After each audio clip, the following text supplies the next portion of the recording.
اندرانی نے دروازے کا ہینڈل گھمایا تو اندر کی طرف کھلتا چلا گیا۔ اس کے کمرے میں مالا کے خواب کے برعکس نفیس سا سنگل بیڈ اور گلابی اور سفید اسٹڈی ٹیبل رکھی تھی جس میں بک شیلف بنا تھا۔ وہ اسی کرسی پہ بیٹھی تھی، سامنے میوزک باکس رکھا تھا لیکن حلال کے ہاتھ اس سے دور تھے۔ اب تم میوزک باکس نہیں بجاتی؟ اندرانی نے دودھ کا گلاس اس کے ساتھ رکھا اور بغور اس کو دیکھا۔ حلال نے جواب نہیں دیا۔ وہ اسی طرح آنکھیں میوزک باکس پر جمائے بیٹھی تھی جیسے کچھ سوچ رہی ہو۔ دروازہ کھلا ہے حلال، تم جب چاہے یہاں سے جا سکتی ہو، اندرانی نے طنز سے یاد دلایا۔ مجھے معلوم ہے، پھر چلی جاؤ، میوزک باکس بجانے سے کون آئے گا تمہاری مدد کے لیے؟ حلال نے قریب رکھا ہیئر برش اٹھایا اور اسے سر پہ رکھ کے نرمی سے نیچے لے جانے لگی۔ اگر نہیں بھاگنا یہاں سے تو سرکار کی بات مان لو۔ پھر وہ اس کے کان کے قریب جھکی اور آواز سرگوشی میں تبدیل کی۔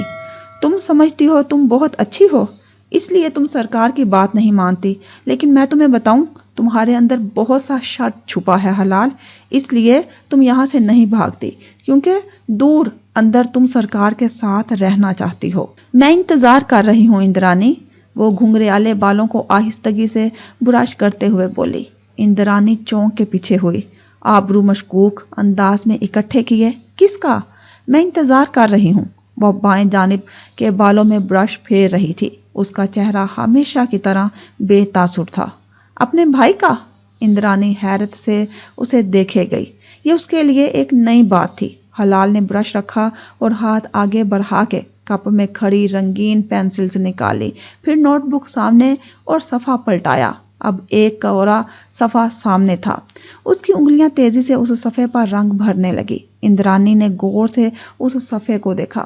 اسے کبھی سمجھ میں نہ آیا تھا کہ وہ کیا بناتی تھی۔ لکیریں، رنگ، عجیب سی شکلیں۔ اندرانی کو خوف سا محسوس ہوا۔ وہ چپ چاپ وہاں سے چلی آئی۔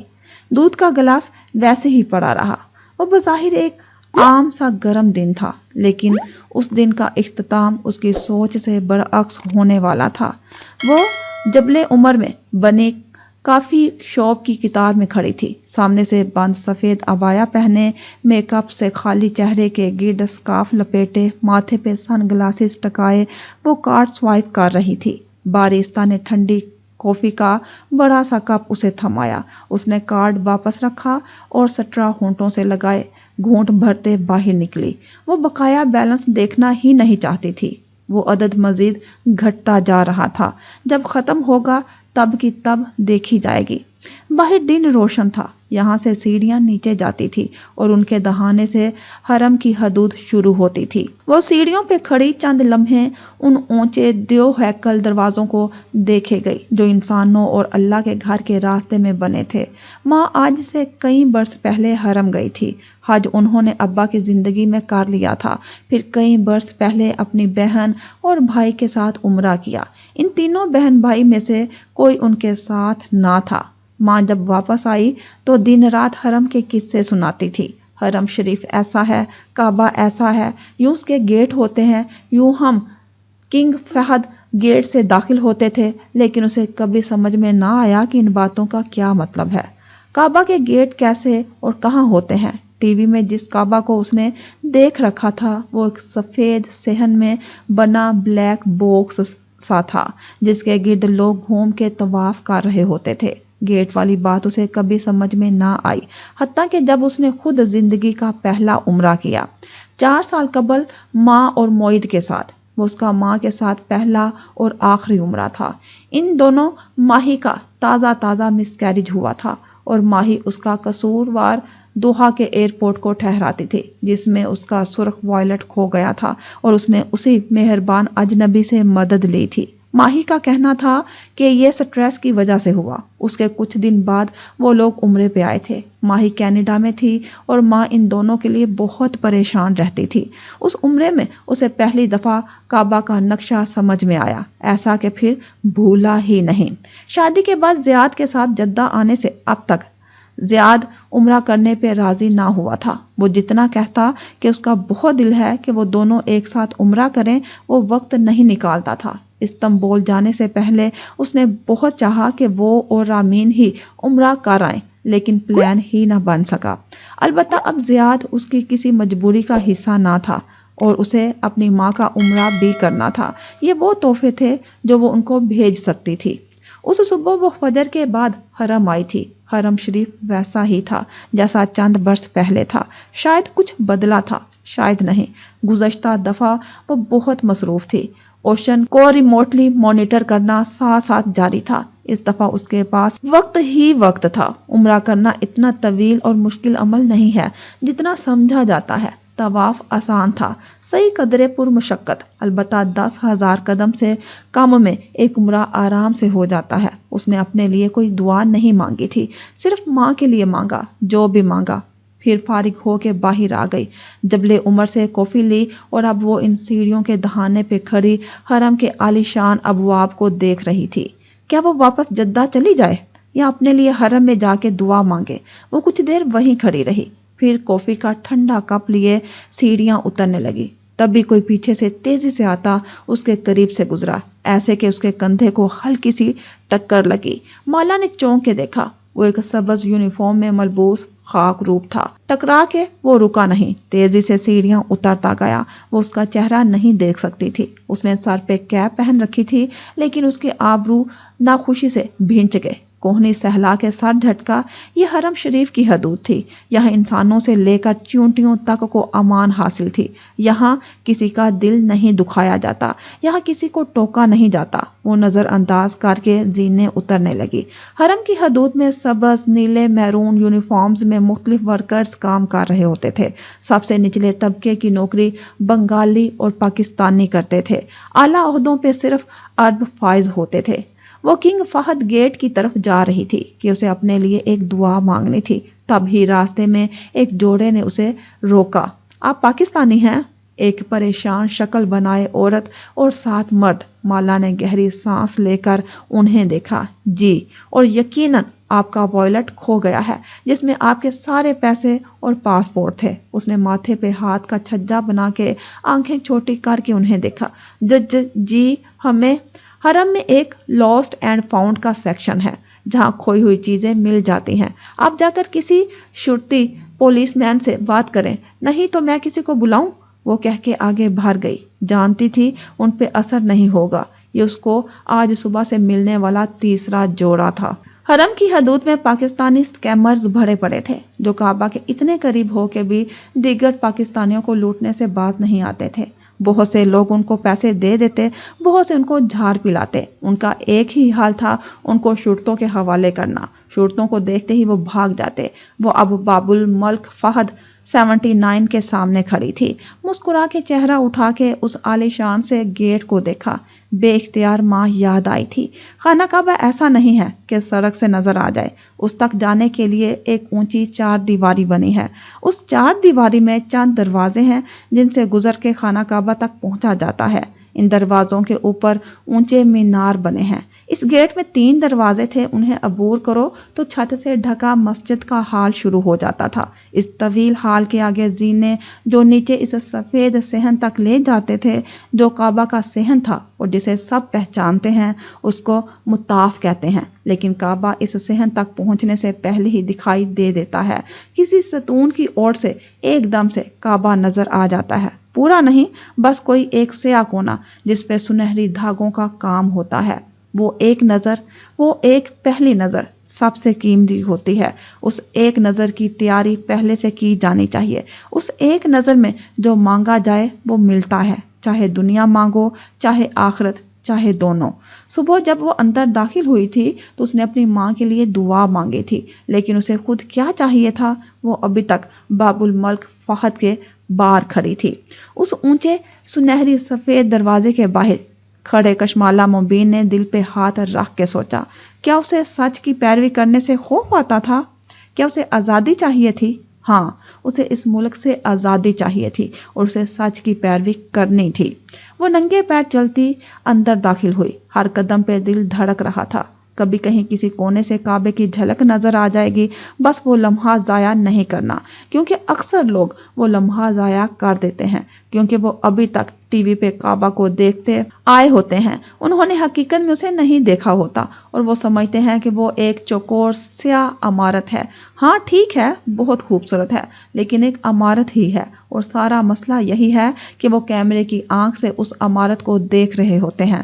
نظر اور کعبہ کے درمیان کیمرے کا شیشہ آ جاتا ہے اور اس شے کا راستہ رک جاتا ہے جو اللہ تعالیٰ نے ازل سے ابد تک کے لیے خانہ کعبہ میں رکھ دی ہے، محبت۔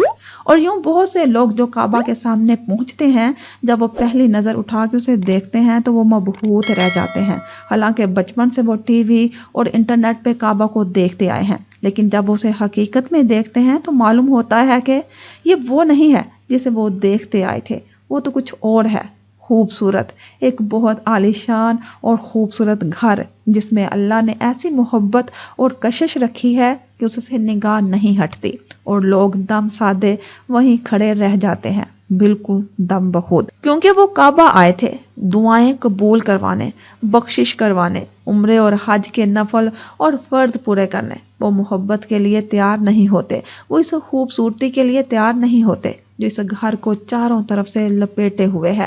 وہ اپنا سوچ کے آئے تھے، عبادت کریں گے، نمازیں پڑھیں گے، دعائیں مانگیں گے، لیکن اس سیاہ گھر کی خوبصورتی ان کو جکڑ لیتی ہے۔ کعبہ پر ڈالی جانے والی ہر نظر کا ثواب ہے، اور جب نظر اس سیاہ غلاف پہ ٹکتی ہے تو انسان کو معلوم ہوتا ہے کہ اس کی ساری زندگی اس ایک گھر کے گرد گھوم رہی تھی۔ یہ وہ مدار تھا جس کی طرف اس کو واپس آنا تھا، وہ تمام عمر اس ایک گھر کی طرف سفر کرتے ہوئے بھٹک رہا تھا، اور جب وہ گھر سامنے آتا ہے تو انسان کو اس سے پہلی نظر میں محبت ہو جاتی ہے، پھر وہاں سے جانے کا دل نہیں چاہتا۔ پہلی دفعہ جانے والے سوچتے ہیں کہ ایک فرض یا نفل ہی ہے، اسے مکمل کر کے وہ واپس آ جائیں گے، لیکن وہ اس محبت کو تب تک نہیں سمجھ سکتے جب تک وہ اس گھر کو دیکھ نہ لیں۔ حرم شریف میں پہنچ کر انہیں اس گھر سے ایسی محبت ہو جاتی ہے کہ وہ واپس آ کر ایک ہی دعا مانگتے رہتے ہیں کہ اللہ انہیں پھر سے بلا لے۔ انہیں واپس آنا ہوتا ہے، بار بار آنا ہوتا ہے، نیک ہو یا بد، دیندار ہو یا گناہ گار۔ اللہ کے سارے بندوں کو اس گھر سے محبت پہلی نظر میں ہو جاتی ہے۔ وہ واپس جا کے اپنے اعمال درست کریں یا نہ کریں، وہ محبت ختم نہیں ہوتی۔ وہ نیچے مطاف میں ایک ستون کے ساتھ کھڑی ہوئی، یاسیہ سے اس سیاہ غلاف سے لپیٹے گھر کو دیکھا، ایک ہاتھ سینے پہ رکھ لیا۔ اسے کیا مانگنا تھا؟ آزادی، سچ کی پیروی؟ ہاں، اسے یہی مانگنا چاہیے۔ اسے پاکستان واپس جانا تھا۔ سارے الفاظ تیار تھے۔ سفید سکارف پہنے لڑکی نے دعا کے لیے ہاتھ اٹھائے۔ مجھے ضیاء سلطان کی حقیقت دیکھنی ہے۔ جو الفاظ ہونٹوں سے نکلے یہ وہ نہیں تھے جو کشمالہ نے سوچے تھے، وہ کچھ اور مانگنا چاہتی تھی، آزادی، اس ملک سے نکلنا۔ اسے ضیاء سلطان کی حقیقت نہیں دیکھنی تھی، مزید نہیں، پہلے جو دیکھ لیا وہی بہت تھا۔ دور اندر وہ جانتی تھی کہ وہ اس تکلیف سے نہیں گزر سکتی، لیکن ہونٹوں نے ساتھ نہیں تھا دیا، الفاظ نے اپنی مرضی سے بغاوت کر دی۔ مجھے ضیاء سلطان کا اصل چہرہ دیکھنا ہے۔ اس نے خود کو زیر لب بربراتے سنا۔ آج جسم نے پھر سے دماغ سے بغاوت کر دی تھی۔ وہ کتنی ہی دیر گم سم سی وہیں کھڑی رہ گئی۔ اس کا جسم کیوں چاہتا تھا ضیاء کا اصل چہرہ دیکھنا؟ اس کا دماغ ایک نئے صدمے کا متحمل نہ تھا۔ پھر کیوں؟ اس کی کوہنی سے پھر سے کچھ ٹکرایا۔ مالا نے چونک کے دیکھا، ایک سبز لباس والا خاکروب سر جھکائے فرش پہ موپ لگا رہا تھا۔ کیا یہ وہی تھا؟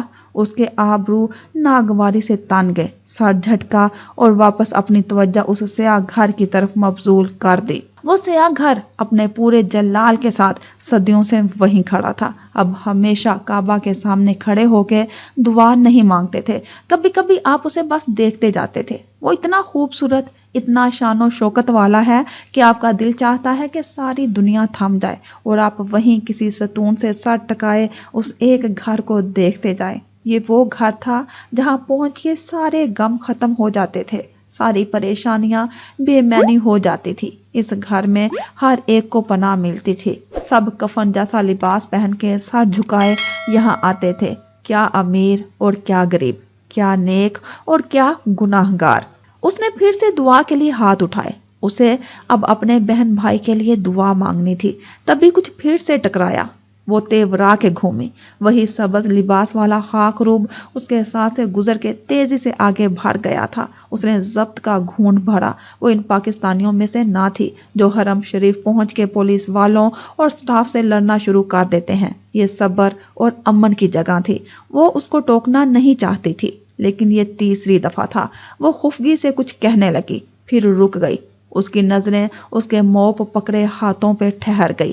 وہ ہاتھ، کشمالہ مبین کا سانس رک گیا۔ سنو، اور پھر ایک دم وہ اس کے پیچھے بھاگی۔ وہاں ہجوم تھا، حاجی آ جا رہے تھے، ان کے درمیان چلتا تیزی سے آگے بڑھ رہا تھا۔ پھر وہ ہجوم میں نگاہوں سے اوجھل ہو گیا۔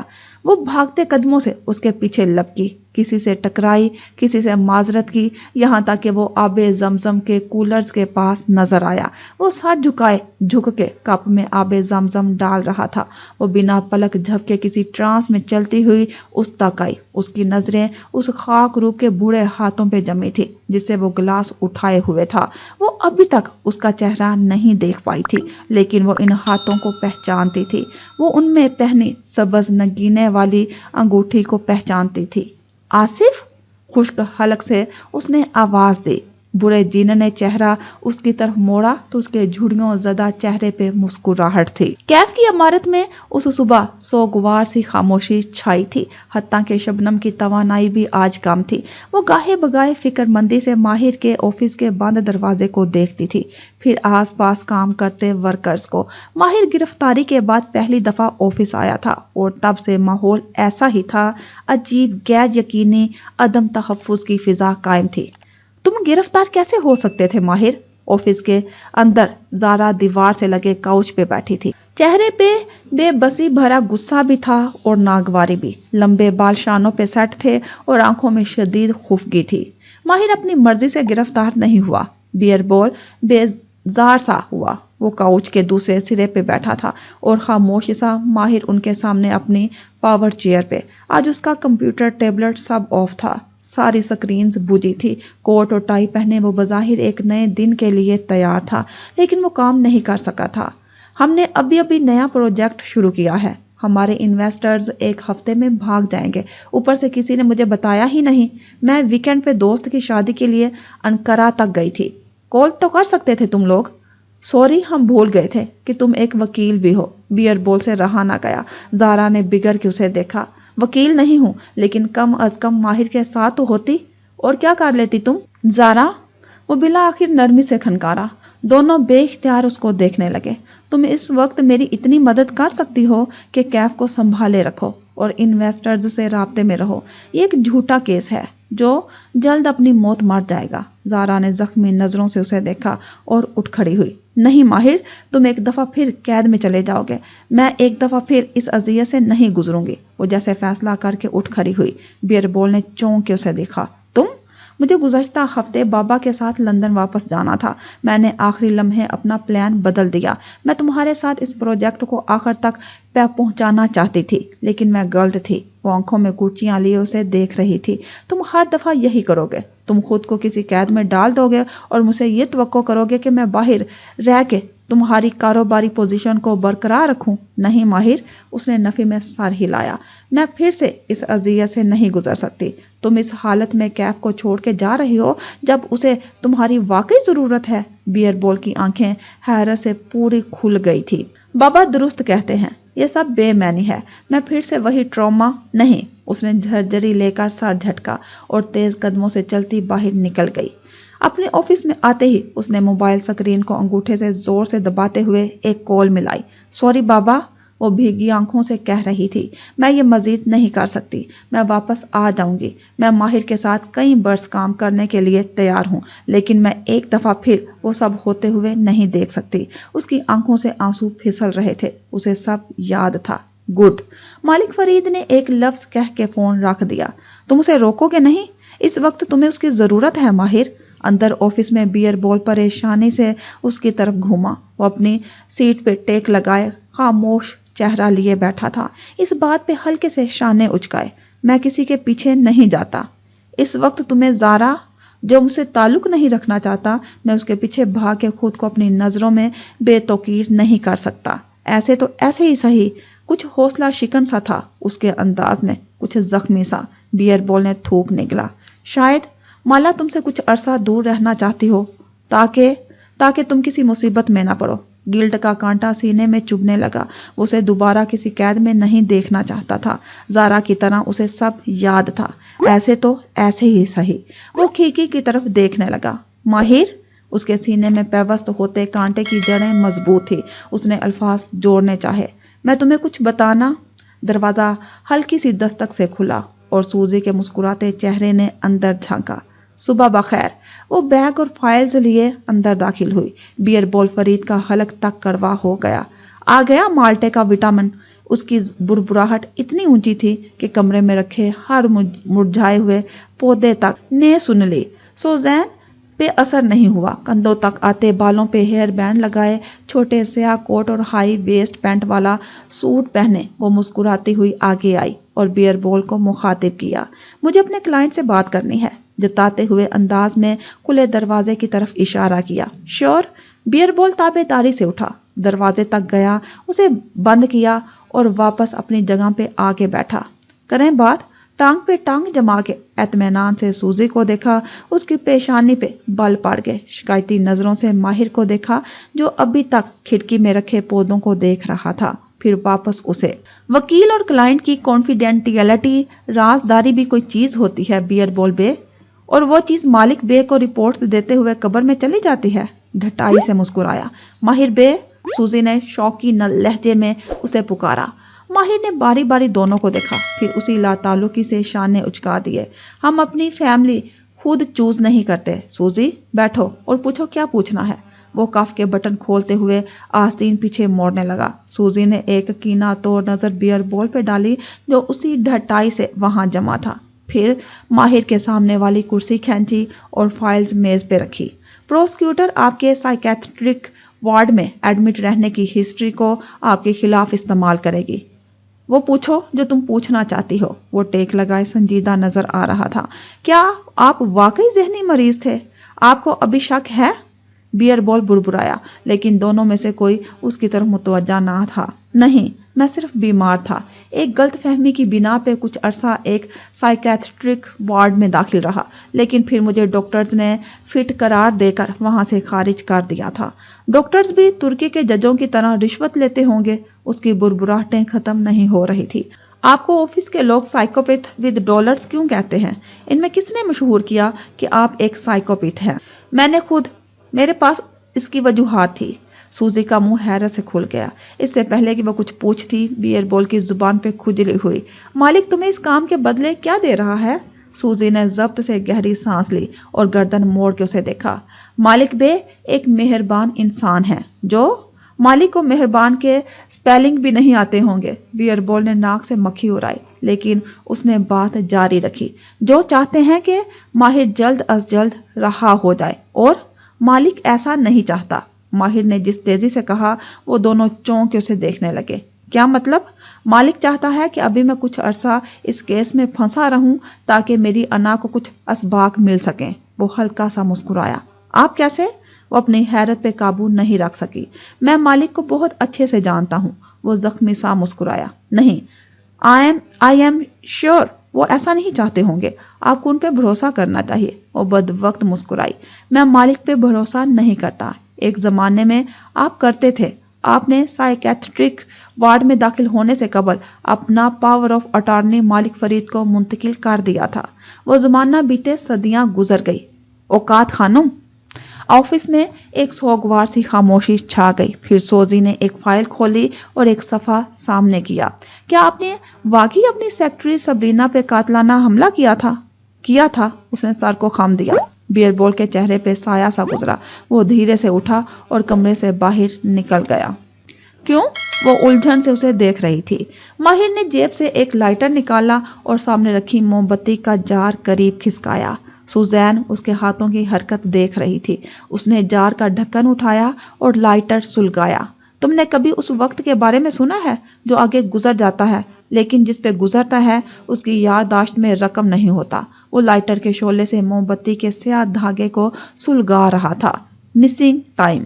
ہاں، مسنگ ٹائم، ایک بلیک آؤٹ سا جو سارے پہ چھا جاتا ہے۔ دھاگے نے آگ پکڑ لی تھی، سنہرے شعلے نے پل بھر کے لیے سارے کو منور کر دیا تھا۔ 4 سال قبل، میں تم سے زیادہ کسی پہ اعتبار نہیں کر سکتی۔ 4 سال قبل، میں تم سے زیادہ کسی پہ اعتبار نہیں کرتا مالک۔ اس کے گھر کی دوسری منزل پہ بنے لیونگ روم کا منظر تھا۔ کھڑکی کے سامنے 2 ونگ چیئرز رکھی تھی، یہاں بیٹھنے والے کو باہر کا منظر صاف دکھائی دیتا تھا۔ یہ وہی جگہ تھی جہاں وہ حلال سے پہلی دفعہ ملا تھا۔ آج اس کے ملاقاتی عبد المالک فرید تھے۔ دونوں کے درمیان ایک چھوٹی میز پہ ایک فائل کھلی تھی اور وہ قلم ہاتھ میں لیے آگے کو ہو کے بیٹھا بہت سنجیدگی سے کہہ رہا تھا، میں تم سے زیادہ کسی پہ اعتبار نہیں کرتا مالک۔ اس کے لہجے میں منت تھی، یہ تمہیں میرے لیے کرنا ہے۔ مالک فرید ٹانگ پہ ٹانگ جمائے بیٹھے تھے، سفید سلور بال جل سے جمے تھے اور روبوٹ جیسا چہرہ سپاٹ تھا۔ لیکن کیوں؟ میں کچھ ہفتے کے لیے یہاں سے دور جانا چاہتا ہوں، میں خود کو تلاش کرنا چاہتا ہوں۔ نون سینس، انہوں نے ناپسندیدگی سے اسے دیکھا۔ اس بے وقوفانہ حرکت کی وجہ کچھ اور ہے۔ ماہر نے خشک لبوں پہ زبان پھیری۔ اس کی شیو بڑھی ہوئی تھی اور لباس ملگجا سا تھا، آنکھوں تلے ہلکے گہرے تھے اور جسم ہر گزرتے دن سکڑتا جا رہا تھا۔ میں ٹھیک نہیں ہوں، میرا دماغ الجھا ہوا ہے، مجھے کچھ، اس نے جیسے لفظ تلاش کیے، کچھ مینٹل ایشوز ہیں۔ کیسے ایشوز؟ وہ چند لمحے اسے دیکھے گیا۔ کیا یہ دن بھی آنا تھا کہ اپنا سچ بتانے سے قبل اسے یہ معلوم تھا کہ کوئی اس پہ یقین نہیں کرے گا؟ کچھ ڈپریشن اور انگزائٹی۔ تھراپی میں جاؤ، ٹھیک ہو جاؤ گے۔ ایک نظر ان کاغذوں کو دیکھا۔ یہ سب چھوڑنے کی کیا ضرورت ہے؟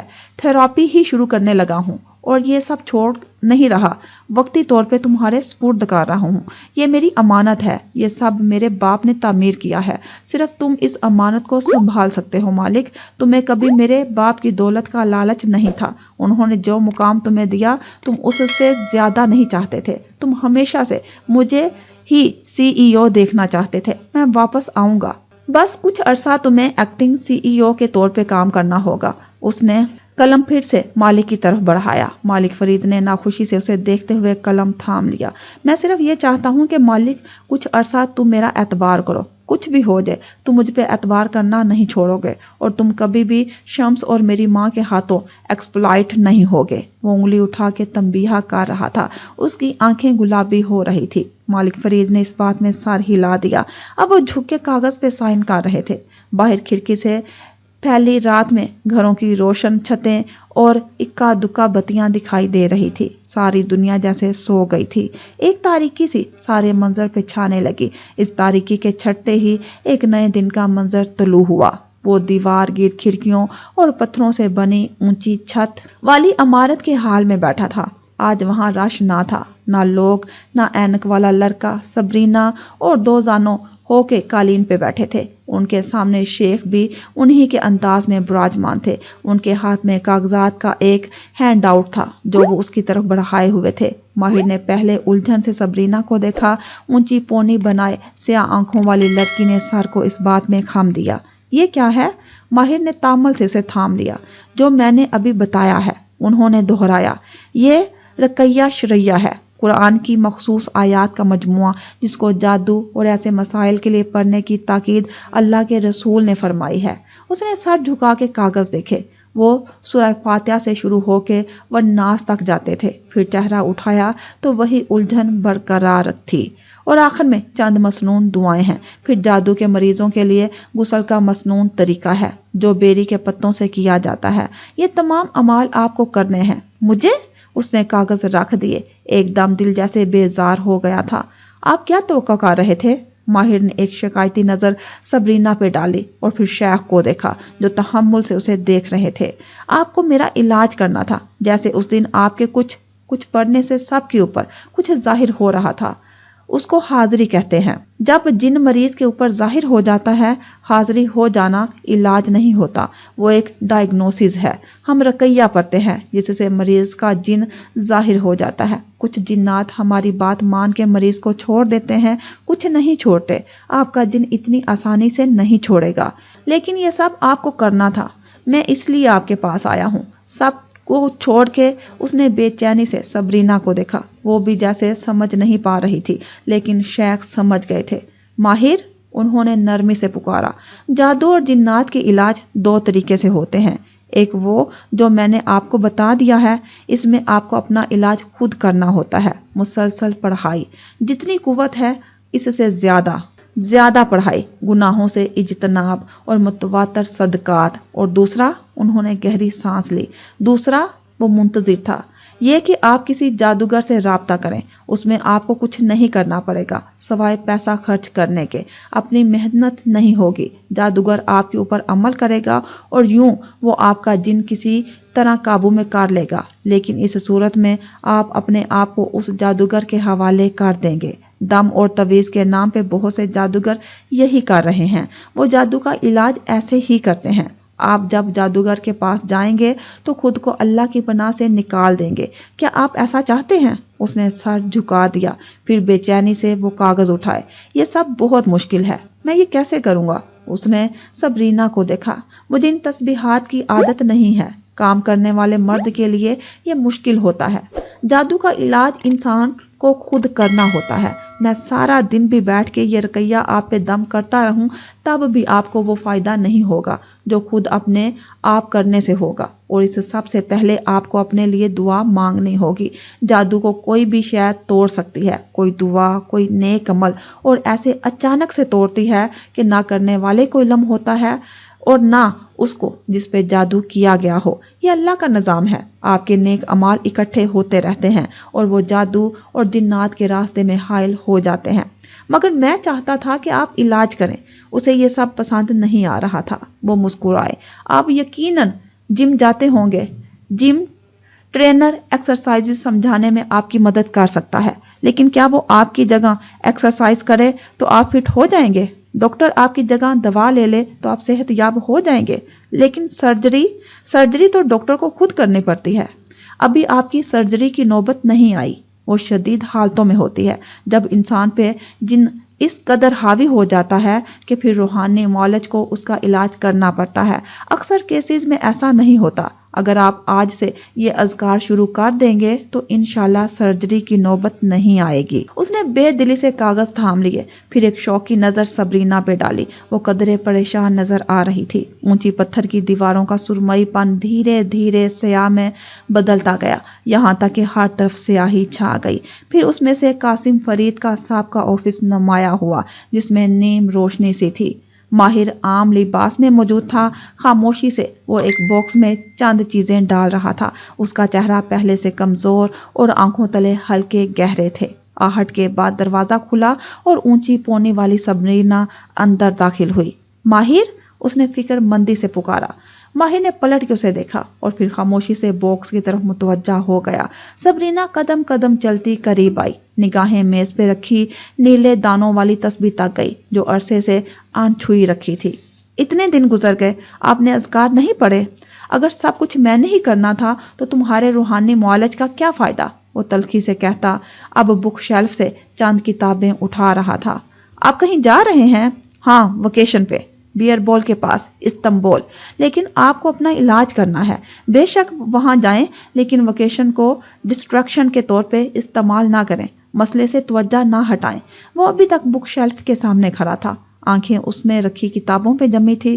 اسے غصہ سا آنے لگا، جسم گرم ہونے لگا۔ اسے غصہ کیوں آ رہا تھا؟ وہ اپنی جگہ سے نہیں ہلا، لیکن اسے احساس ہوا کہ اس کا جسم وہاں سے ہلا ہے، شاید قدم بھی پیچھے گئے تھے، لیکن ذہن وہیں مرکوز تھا، نگاہیں مرکوز تھی۔ وہ صرف بک شیلف کو دیکھ رہا تھا، باقی ہر جگہ تاریکی تھی، بلیک آؤٹ۔ کتابیں تاریکی میں ڈوب گئی، پھر دھیرے دھیرے بک شیلف کے ارد گرد روشنی واپس آنے لگی۔ اس نے ہاتھ اٹھا کے سامنے کیے، اس کے ہاتھوں پہ کرچیاں تھیں، خون سے بھرے کٹ لگے تھے۔ وہ بے یقینی سے واپس پلٹا۔ وہ وہیں آفس میں کھڑا تھا جہاں چند منٹ پہلے تک کھڑا تھا، لیکن آفس کا حلیہ بگڑ چکا تھا۔ ہر طرف چکنا چور ہوئے شیشے کی کرچیاں اور بہت سے لوگ بھی، چیختے چلاتے لوگ۔ اسے دیکھتے ہوئے وہ کچھ کہہ رہے تھے۔ اور ایک کونے میں سبرینا بیٹھی تھی، گردن پہ ہاتھ رکھے، وہ بری طرح کھانس رہی تھی۔ اس کے سر سے خون بہہ رہا تھا اور گردن پہ سرخ انگلیوں کے نشان تھے۔ دیوار پہ ایک جگہ خون لگا تھا، جیسے کسی نے اس کو گردن سے دبوچ کے اس کا سر دیوار سے مارا ہو۔ ماہر فرید نے بے یقینی سے اس منظر کو دیکھا، پھر اپنے ہاتھوں کو، پھر اس کو۔ خون